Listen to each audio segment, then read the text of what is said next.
Hi hello வணக்கம் friends, welcome to matrix collection YouTube channel.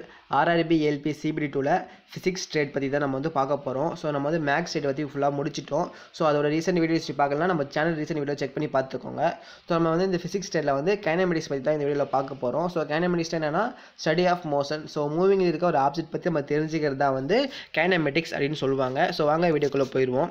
So kinematics அப்படின்னு நம்ம சொல்லும் பொழுது மெயினாக வந்து டிஸ்டன்ஸ் அண்ட் டிஸ்பிளேஸ்மெண்ட் தான் வந்து வரும். ஸோ நம்ம டிஸ்டன்ஸையும் டிஸ்பிளேஸ்மெண்ட்டையும் கம்பேர் பண்ணி படிச்சுப்போம். ஸோ இப்போ வந்து இது ஒரு மலை அப்படின்னு அசியூம் பண்ணிக்கோங்க. இந்த மேடை வந்து ஒரு மலையாக அசியூம் பண்ணிக்கோங்க. ஸோ இங்கே ஒரு கார் இருக்குதுன்னு வச்சுக்கோங்க. ஸோ நல்லா அசியூம் பண்ணிக்கோங்க, கார் இருக்குது. ஸோ இந்த கார் வந்து இந்த மேடை ஏறி இப்படி இறங்குதுன்னு வச்சுக்கலாம். ஸோ அந்த மேடை ஏறி இறங்கும் பொழுது அது வந்து ஒரு குறிப்பிட்ட டிஸ்டன்ஸ் போயிருக்கு, அதாவது 25 கிலோமீட்டர் வருது அப்படின்னு வச்சுப்போம். அப்படி இல்லாமல் அது வந்து இந்த பாயிண்ட் இருக்கு இல்லையா, A to B இருக்கு இல்லையா, அந்த பாயிண்ட்லேருந்து இந்த பாயிண்ட் போகும்பொழுது 10 கிலோமீட்டர் தான் இருக்குது. அதுவே அந்த பாயிண்ட்லேருந்து அந்த மேடேறி இறங்கும் போது 25 கிலோமீட்டர் இருக்குது. ஸோ இதில் வந்து டிஸ்டன்ஸ் அப்படின்றது என்னென்னா, நீங்கள் வந்து ட்ராவல் பண்ணிக்கிங்க இல்லையா, மேடேறி இறங்குறது தான் வந்து 25 கிலோமீட்டர், அதுதான் வந்து டிஸ்டன்ஸ் அப்படி சொல்லுவாங்க.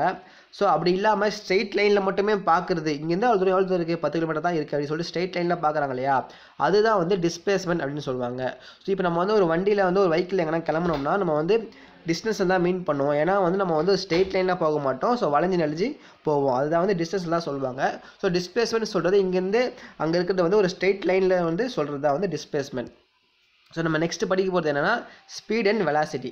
அதே மாதிரி நம்ம ஸ்பீட் அண்ட் வெலாசிட்டியும் கம்பேர் பண்ணி படிச்சுப்போம்.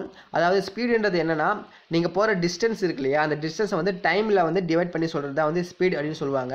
அதாவது இப்போ நீங்கள் வந்து 50 கிலோமீட்டர் ஸ்பீடில் போகிறீங்கன்னா எப்படி சொல்லுவாங்க, 50 கிலோமீட்டர் பர் ஹவர். ஸோ ஒரு மணி நேரத்துக்கு நீங்கள் வந்து 50 கிலோமீட்டரில் போகிற சொல்லியிருக்காங்க. அந்த ஒரு மணி நேரத்தில் 50 கிலோமீட்டர் வந்து டிஸ்டன்ஸ் டிவைட் பை டைம்ன்றது தான் வந்து ஹார்ஸில் சொல்லியிருப்பாங்க. அதுதான் வந்து ஸ்பீட் ஃபார்முலா. அதே மாதிரி வெலாசிட்டினா என்னென்னா டிஸ்பிளேஸ்மெண்ட் பை டைம் சொல்லுவாங்க, ஓகேங்களா. ஸோ இது ரெண்டுத்துக்குமே வந்து யூனிட் வந்து மீட்டர் பர் செகண்டில் தான் இருக்கும். நெக்ஸ்ட் வந்து ஆக்சலரேஷன். ஸோ ஆக்சலரேஷன் என்னன்னா இந்த வெலாசிட்டி டிவைட் பை டைம், அதாவது displacement by times into times 2 times வரும்போது தான் வந்து வெலாசிட்டி சொல்லுவாங்க. அந்த வெலாசிட்டி தான் வந்து ஆக்சலரேஷன் வந்தால் வந்து மீட்டர் பர் செகண்ட் ஸ்கொயர், ஓகேங்களா. ஸோ இதையும் நல்லா படிச்சுக்கோங்க. நெக்ஸ்ட்டு வந்து கைனமெட்டிக் ஈக்குவேஷன் போயிடுவோம். ஏன்னா இதில் வந்து ப்ராப்ளமேட்டிக்காக கேட்கறதுக்கு தான் வாய்ப்புகள் நிறைய இருக்குது. ஸோ அதனால் நம்ம வந்து கைனமெட்டிக் ஈக்குவேஷன் வந்துடுவோம். இதில் வந்து ஒரு பாடி வந்து ரெஸ்ட் மோஷனில் இருக்குது அப்படின்னு வச்சுக்கோங்க. ஸோ அப்போ நெக்ஸ்ட் ரெஸ்ட் மோஷனில் இருக்கும்போது வெலாசிட்டி வந்து 0வாக இருக்கும், ஓகேங்களா. ஸோ அது வந்து மூவிங்கில் இல்லாமல் ரெஸ்ட்டில் இருக்குது. ஸோ எதுவுமே பாதிக்காமல் நிலையாக இருக்குதுன்னு வச்சுக்கோங்க. அப்போ வந்து அதோட வெலாசிட்டி வந்து 0வாக இருக்கும். அதுவே வந்து வெலாசிட்டி வந்து எல்லா ஆப்ஜெக்ட்டுக்கும் வெலாசிட்டி வந்து கான்ஸ்டண்ட்டாக இருக்கும்போது ஆக்சலரேஷன் வந்து 0வாக இருக்கும், ஓகேங்களா. இது ரெண்டுத்தையும் வந்து ஞாபகம் வச்சுக்கோங்க. நெக்ஸ்ட் வந்து நம்ம வந்து ஸ்பீடை எஸ்ன்னு சொல்லுவோம், வெலாசிட்டியை வின்னு எடுத்துக்கலாம், ஆக்சலரேஷனை ஏன்னு எடுத்துப்போம், டிஸ்டன்ஸ் இல்லை டிஸ்பிளேஸ்மெண்ட் வந்து டின்னு எடுத்துப்போம், டைமை வந்து டீன்னு எடுத்துப்போம், ஓகேங்களா. இது ரொம்ப சிம்பிளாக புரியுறதுக்காக நான் SV அதாவது எஸ் ஸ்பீடுக்கு எஸ் வெலாசிட்டிக்கு V அப்படின்னு எடுத்திருக்கேன், ஓகேங்களா. நெக்ஸ்ட் வந்து ஃபார்முலா வந்துடுவோம். ஸோ ஃபார்முலா வந்து 2 ஸ்பீடு ஃபார்முலா படிக்கிற மாதிரி ஒரு டிஸ்டன்ஸ் ஃபார்முலா படிக்கிற மாதிரி ஞாபகம் வச்சுக்கோங்க. ஸோ ஸ்பீடு ஃபார்முலா என்னன்னா டிஸ்டன்ஸ் பை டைம். அதாவது நீங்கள் 50 கிலோமீட்டர் ஸ்பீடில் போகிறீங்க எப்படி சொல்வீங்க, 50 kilometre per second per hours, ஒரு மணி நேரம். ஸோ டைம் கீழே வரும் அப்படின்னா டிஸ்டன்ஸ் பை டைம். இது வந்து கரெக்டாக முடிஞ்சிச்சா. நெக்ஸ்ட் வந்து அதை வந்து இன்னொரு மாதிரியே சொல்லலாம், ஸ்பீடை velocity plus acceleration into time, ஓகேங்களா. ஸோ V + AT அப்படின்னு சொல்லலாம். ஸோ ஸ்பீடுக்கு 2 ஃபார்முலா படிச்சாச்சு. அதே மாதிரி ஸ்பீடை ஸ்கொயர் பண்ணி ஒரு ஃபார்முலா படிச்சுக்கோங்க, S² = V² + 2A D நம்ம வந்து டிஸ்டன்ஸ், ஓகேங்களா. So 2AD. ஸோ இது 2 ஃபார்முலா படிச்சாச்சு. நெக்ஸ்ட் வந்து டிஸ்டன்ஸுக்கு தனியாக ஒரு ஃபார்முலா படிப்போம். இந்த D = என்னன்னா velocity into time plus AT² / 2. So இதில் வந்து எதுக்கு ஒரே ஃபார்முலா கூட படிக்கலாம் அப்படின்னு கேட்பீங்க.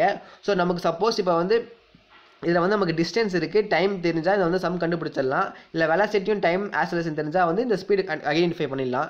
சப்போஸ் ஏதோ ஒன்று தெரியல, ஓகேங்களா. இதில் வந்து வெலாசிட்டி தெரியல, இல்லைனா டிஸ்டன்ஸ் தெரியலனா ஸோ இதில் இருக்கிற எதுனா ஒரு ஃபார்முலா தான் யூஸ் ஆகும். ஸோ இந்த 3 ஃபார்முலா வந்து 3 ஃபார்முலா எதுனா ஒரு ஃபார்முலா வந்து ஒரு சம்முக்கு வந்து யூஸ் பண்ணுற மாதிரி தான் இருக்கும் மோஸ்ட்டாக.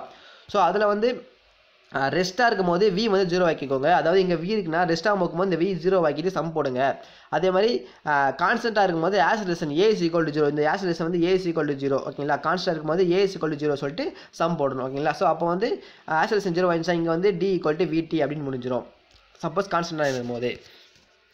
நெக்ஸ்ட் வந்து மோஸ்ட்டாக கேட்குறது என்னன்னா ஆக்சலரேஷன் என்ன டிஸ்அலரேஷன் என்னன்னு சொல்லுவாங்க. இப்போ ஒரு வண்டியில் போகிறீங்க இல்லையா, ஸோ அந்த வண்டியில் போகும்பொழுது அதை மூவிங் பாயிண்ட் தான் வந்து ஆக்சலரேஷன் சொல்லுவாங்க. ஸோ அதே பாத்தில் போகிறது. சப்போஸ் வண்டியை ரிவர்ஸில் அடிக்கிறீங்கன்னா அதுதான் வந்து டிஸ்அலரேஷன் அப்படின்னு சொல்லுவாங்க. ஸோ இந்த டிஸ்அலரேஷனை வந்து ரிட்டர்ன் ரேஷன் அப்படின்னும் சொல்லலாம். மோஸ்ட்டாக கேட்குற 1 மார்க் என்னன்னா இதுதான் கேட்பாங்க. அதாவது ஸ்பீடு சேஞ்ச் பண்ணும்போது வெலாசிட்டி சேஞ்ச் ஆகுமா அப்படின்னு கேட்பாங்க. நீங்கள் வந்து ஸ்பீடு சேஞ்ச் பண்ணும்போது வெலாசிட்டி கண்டிப்பாக வந்து சேஞ்ச் ஆகும் ஓகேங்களா. So velocity also change. So இது வந்து படிச்சுக்கோங்க. ஸோ இதோட இந்த வீடியோ முடிச்சுக்கிறேன். ஸோ அகைன் நீங்கள் வந்து ஃபார்முலா மட்டும் தான் இல்லை மெயினாக கேட்பாங்க. ஸோ இது வந்து ப்ராப்ளமேட்டிக்காக கேட்பாங்க. ஸோ நான் வந்து பேசிக்காக எல்லாத்தையும் சொல்லிட்டேன்.